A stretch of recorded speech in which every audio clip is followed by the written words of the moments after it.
Hello and good morning all of you. स्वागत आहे तुमचं मेगाबिट एज्युकेशनच्या यूट्यूब चॅनलवर. तर चला बघूया आजचे वोकॅब्युलरीचे वर्ड्स, त्यांचं डेफिनेशन बघूया, त्यांचं मिनिंग बघूया, इंग्लिशमध्ये मराठीमध्ये त्यांचं मिनिंग बघूया, सिनोनिम्स, अँटोनिम्स आणि सेंटेन्समध्ये कसं यूज करण्यात आलेलं आहे त्या वर्डला ते सुद्धा बघूया. नेक्स्ट वन वर्ड सबस्टिट्यूशन, ज्याच्यामध्ये त्याचं सुद्धा आपण मिनिंग बघूया आणि त्या सेंटेन्स करता काय वन वर्ड सबस्टिट्यूट करण्यात येते इंग्लिशमध्ये ते सुद्धा बघूया आपण. मिसस्पेल्ड वर्डमध्ये 4 ऑप्शन्स दिलेले आहे. 4 ऑप्शन्स मधून आपल्याला करेक्ट स्पेलिंग शोधायची आहे आणि त्याचं सुद्धा आपण मीनिंग बघूया. आणि लास्ट आहे idioms and phrases. Okay, so first word आहे आपला आजचा, तो आहे अनटिनेबल. UNTENABLE. अनटिनेबल म्हणजे काय होतं तर specially of a position or view not able to maintain or defended against attack or objection. म्हणजे जे काय आहे असमर्थनीय आहे, ज्याचा बचाव करणे अशक्य आहे, अक्षम आहे, त्याला काय म्हटलं जातं अनटिनेबल असं म्हटलं जातं. ओके, सो मराठीमध्ये काय होतं अनटिनेबलचा अर्थ असमर्थनीय,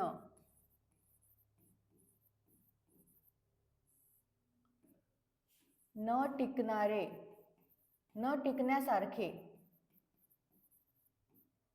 किंवा बचाव करण्यास अक्षम.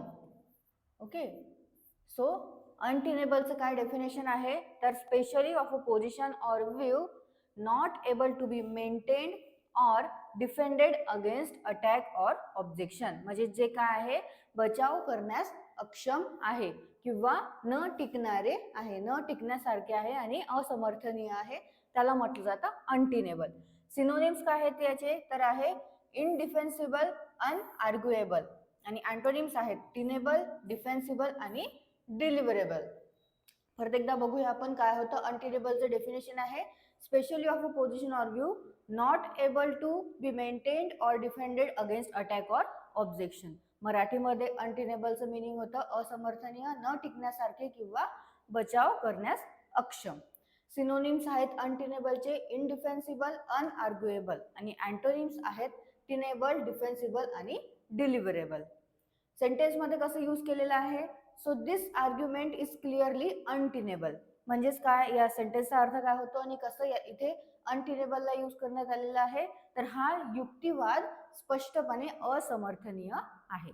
तर इथे अनटिनेबल म्हणजे यूज करण्यात आलेला आहे असमर्थनीय आहे म्हणून. तर काय असमर्थनीय आहे तर हे आर्ग्युमेंट, आर्ग्युमेंट म्हणजे काय तर हा युक्तिवाद, हा युक्तिवाद स्पष्टपणे असमर्थनीय आहे असं सेंटेन्सचा मराठीमध्ये अर्थ होतो. नेक्स्ट बघूया, नेक्स्ट वर्ड आहे ग्रेव. ग्रेव म्हणजे काय आहे तर त्याचं डेफिनेशन आहे used as an elusive term for death. म्हणजेच इनडायरेक्टली त्याला काय केलेलं आहे, इनडायरेक्टली त्याचा स्पष्टपणे तर अर्थ नाही आहे डेथ, पण इनडायरेक्टली त्याला डेथशी रिलेट केलेलं आहे. तर ग्रेव म्हणजे काय होतं तर used as an allusive term for death. म्हणजेच काय तर आपण ग्रेव म्हणजे कबर म्हणू शकतो किंवा स्मशानभूमी म्हणू शकतो, त्याला काय म्हटलं जातं ग्रेव असं म्हटलं जातं. सो ग्रेव म्हणजे काय होतं मराठीमध्ये तर कबर, स्मशानभूमी किंवा मृत्यू. आणखी त्याचे काय अर्थ आहे ग्रेवचे तर महत्वाचा,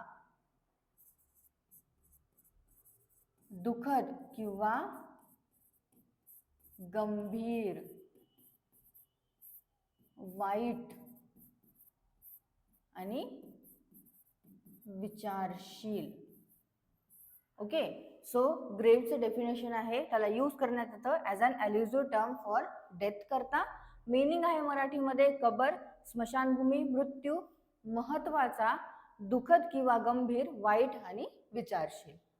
सिनोनिम्स आहेत बरिंग प्लेस, टॉम, स्पेक्युल्चर आणि वॉल्ट. आणि अँटोनिम्स आहेत ट्रॅव्हियल, केअरफ्री आणि चिअरफुल.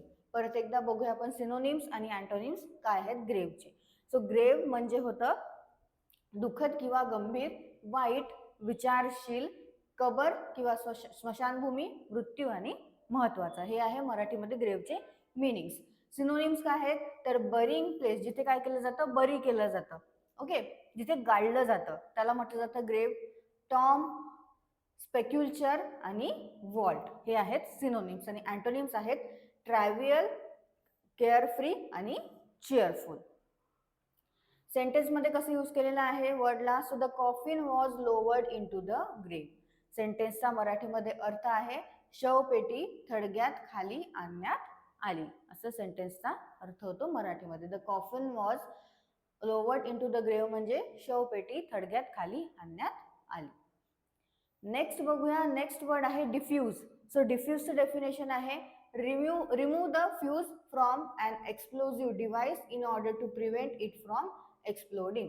म्हणजेच डिफ्यूज करणे म्हणजे काय होते तर एखादा बॉम्ब आहे किंवा काय आहे तर त्याचं जे मेन पार्ट आहे त्याला त्याचं जे फ्यूज आहे ते फ्यूज रिमूव्ह करणे. ज्याने काय होईल की जेणेकरून तो जो बॉम्ब आहे किंवा काही एखादं शस्त्र आहे ते डिफ्यूज होऊन जाईल. म्हणजे ते एक्सप्लोड नाही होणार, त्याचा ब्लास्ट नाही होणार. त्याला म्हटलं जातं डिफ्यूज करणे. सो डिफ्यूज करणे म्हणजे काय आहे एकंदरीत तर फ्यूज काढून टाकणे.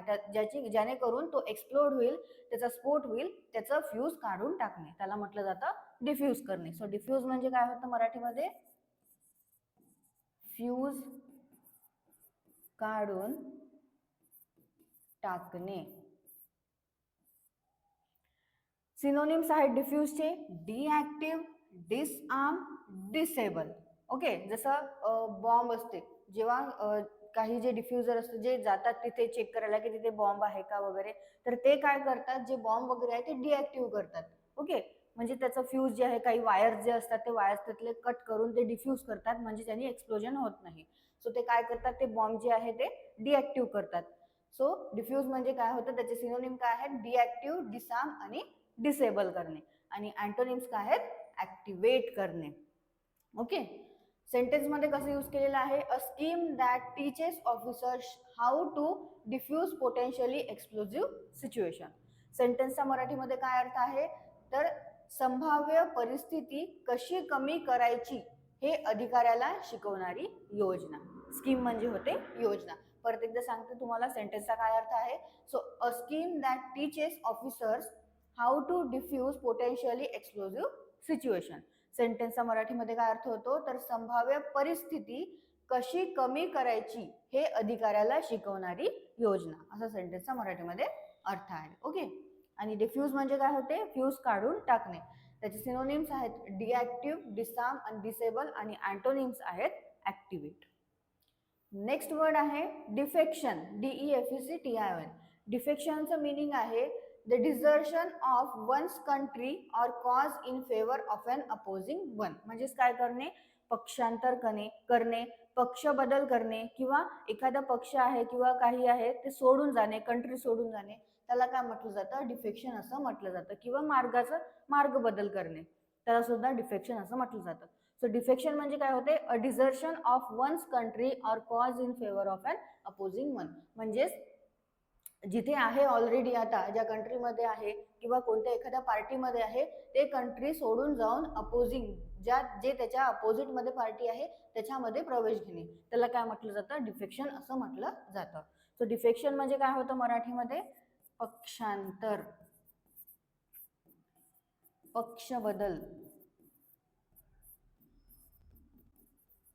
बाजूला होणे किंवा मार्ग बदलणे आणि सोडून जाणे. तर काय आहे डिफेक्शन म्हणजे त्याचं डेफिनेशन काय आहे the desertion of one's country or cause in favour of an opposing one. So मराठीमध्ये मिनिंग आहे पक्षांतर, पक्षबदल, बाजूला होणे, मार्ग बदलणे आणि सोडून जाणे. नेक्स्ट आहे सिनोनिम्स बघूया डिफेक्शनचे काय आहे डिझर्शन, एब्स्कॉन्डिंग, डिकॅम्पिंग आणि फ्लिंग. आणि अँटोनिम्स आहेत हार्मनी आणि फेथफुलनेस. परत एकदा आपण सिनोनिम्स आणि अँटोनिम्स बघूया काय आहे डिफेक्शनचे. सिनोनिम्स आहेत डिझर्शन, एब्स्कॉन्डिंग, डिकॅम्पिंग आणि फ्लिंग. आणि अँटोनिम्स आहेत हार्मनी आणि फेथफुलनेस. सेंटेन्समध्ये कसं यूज केलेलं आहे डिफेक्शनला his defection from the Labour party. So सेंटेन्सचा मराठीमध्ये अर्थ असा आहे त्याचे लेबर पार्टी सोडून जाणे. इथे यूज करण्यात आलेला डिफेक्शन म्हणजे सोडून जाणे म्हणून. ओके, नेक्स्ट बघूया next one word substitution. So one word substitution मध्ये फर्स्ट वर्ड जो आहे तो आहे मिंट. मिंट म्हणजे काय होतं, the place where the money is coin, म्हणजे जिथे काय नाणी तयार केले जातात. नाणी म्हणजे काय, तर आपले जे सिक्के आहे, 1चा सिक्का, 2चा सिक्का, 10चा सिक्का, 20चा सिक्का, ते जे सिक्के आहेत, जे कॉइन्स आहेत, ते कॉइन्स तिथे बनवले जातात, त्याला काय म्हटलं जातं, जिथे ते बनवले जातात त्या जागेला म्हटलं जातं मिंट. ओके. सो मराठीमध्ये काय होतं, मिंट म्हणजे जिथे नाणी तयार केली जातात. ओके. सो जिथे नाणी तयार केली जातात, जिथे सिक्के बनवले जातात, त्या प्लेसला म्हटलं जातं मिंट. आणि मराठीमध्ये त्या प्लेसला काय नाव दिलेलं आहे, तर टांकसाळ. ओके. सो मिंटला काय म्हटलं जातं मराठीमध्ये, टांकसाळ, म्हणजे जिथे नाणी तयार केली जातात. ओके. याचाच अर्थ काय आहे, टांकसाळ. नेक्स्ट आहे पॅडॉक. पॅडॉकचं मिनिंग आहे the place adjoining race course where the horses are kept for racing. तर पॅडॉक म्हणजे काय होतं, तर अशी प्लेस, अशा रेसिंग ट्रॅक जवळची अशी प्लेस जिथे ज्या रेसमध्ये भाग घेणारे घोड्यांना ठेवलं जातं, त्याला म्हटलं जातं पॅडॉक. सो पॅडॉक म्हणजे काय होतं मराठीमध्ये, रेसिंग ट्रॅकवरील एक विशिष्ट क्षेत्र जिथे रेसमध्ये भाग घेणाऱ्या घोड्यांना ठेवले जाते.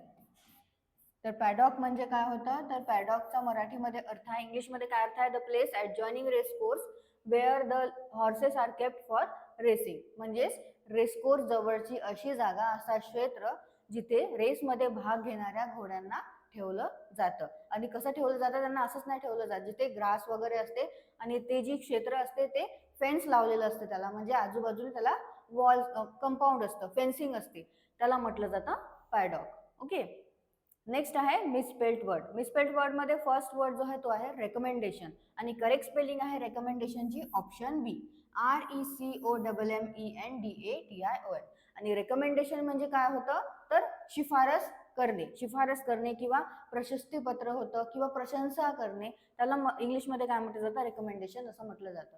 सो रेकमेंडेशन म्हणजे काय होतं मराठीमध्ये, शिफारस, तारीफ, प्रशंसा किंवा सल्ला आणि प्रशस्तीपत्र.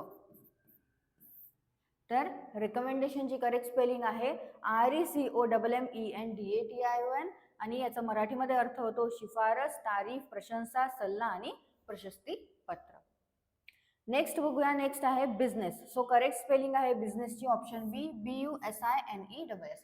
आणि बिझनेस म्हणजे काय होतं मराठीमध्ये, तर व्यापार, व्यवसाय किंवा धंदा, त्याला म्हटलं जातं बिझनेस. सो मराठीमध्ये बिझनेस म्हणजे काय होतं, व्यवसाय, व्यापार आणि धंदा, म्हणजे होतं बिझनेस.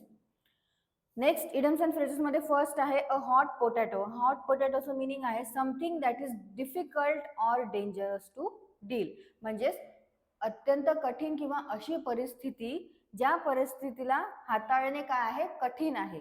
ओके. अशी परिस्थिती, असा विषय ज्या परिस्थितीला किंवा ज्या विषयाला हाताळणं कठीण आहे, त्याच्याशी डील करणं डेंजरस आहे, त्याला म्हटलं जातं अ हॉट पोटॅटो. सो मराठीमध्ये काय होतं मिनिंग ऑफ हॉट पोटॅटोचं, अत्यंत कठीण, वादग्रस्त किंवा